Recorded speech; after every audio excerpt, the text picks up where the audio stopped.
After thousands of years spent defeating their rivals and resisting invasion from the south, the seas, and beyond the Wall, the Kings of Winter faced yet another threat against the north when the Dragon Lords of House Targaryen landed an army in Blackwater Bay.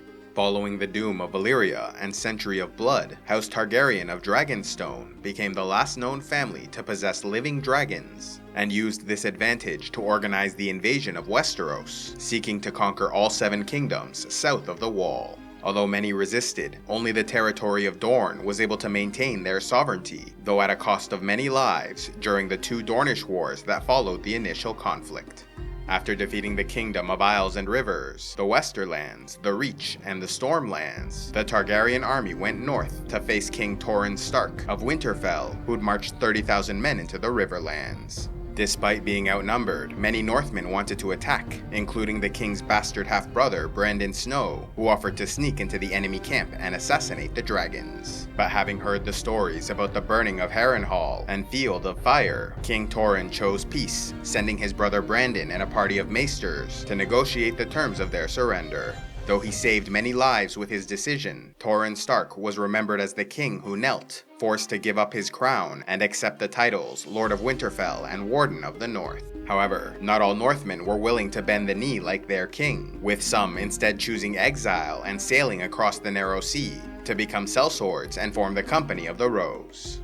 Under the Targaryen kings, the North was largely allowed to continue ruling themselves, so long as they paid taxes to the Iron Throne and kept the king's peace. Yet at times, the Northmen found themselves at odds with the Targaryens, like when Lord Ellared Stark objected to the demands of good Queen Alysanne, wife of King Jaehaerys the Conciliator, when she gifted a portion of the North to the Night's Watch. However, the pleas of House Stark were ignored, and the new gift, as it was known, went on to help sustain the Black Brothers in their continuing service to the realm. During the Dance of the Dragons Civil War, Lord Cregan Stark of Winterfell sided with the Black faction fighting for Queen Rhaenyra Targaryen against her younger half-brother Aegon II, negotiating the Pact of Ice and Fire, wherein House Stark was promised a Targaryen bride in exchange for their support. With winter approaching, Lord Cregan Stark started to gather together a massive army, recruiting childless, homeless, and unwed men, as well as young sons, hoping to spare their families the burden of supporting them during the difficult years to come.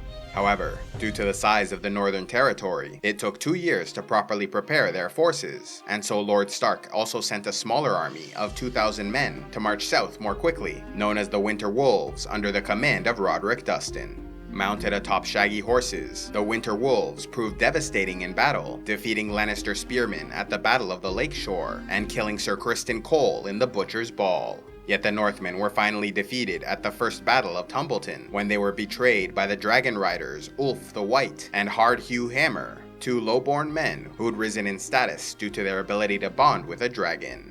Another group hailing from the north were the Knights of White Harbor, led by the brothers Sir Medric and Sir Torrhen Manderly, sent to serve Queen Rhaenyra directly during her time in the capital. Yet as the war went on, King's Landing began to rebel against the Black faction queen, and so the Manderly brothers asked Rhaenyra to come with them to White Harbor so she might be protected. However, the queen instead chose to leave the Manderlys behind and traveled to Dragonstone, where she was betrayed, captured, and killed by the enemy. After 2 years of preparation, the Great Northern Host under Cregan Stark was at last ready to march south, but were now facing a far different situation than the one they had originally anticipated. With the death of Queen Rhaenyra, King Aegon II sat atop the Iron Throne. However, with the realm still divided, the extent of his power did not reach much further than the capital. Fearing the massive northern army approaching, Aegon's remaining advisors urged him to sue for peace, but he refused and so was poisoned to death in order to place Rhaenyra's firstborn son on the throne, known to history as King Aegon III. Although the Black faction was technically victorious, Cregan Stark was furious that his men were denied battle, and so took charge of King's Landing, ruling with an iron fist for 6 days in what came to be known as the Hour of the Wolf. During this time, 22 were arrested for the poisoning of Aegon II, with Lord Corlys Velaryon negotiating a pardon, while the others either joined the Night's Watch or faced execution.